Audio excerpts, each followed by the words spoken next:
Walang kawala ang isang street-level individual matapos ikasa ang buy-bust operation ng Tacloban City PNP. Ang buong detalye ay hatid ni Patrolwoman Maria Elena Singian.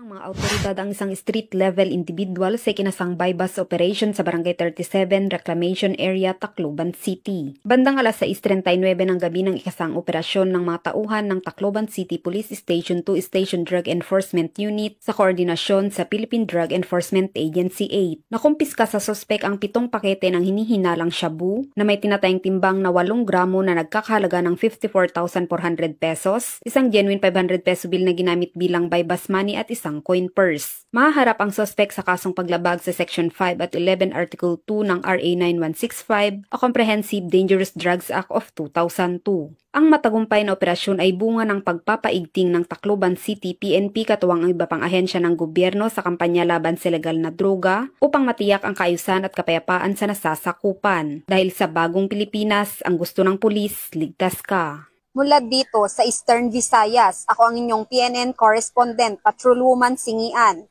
alagad ng batas, tagataguyod ng Balitang Pulis.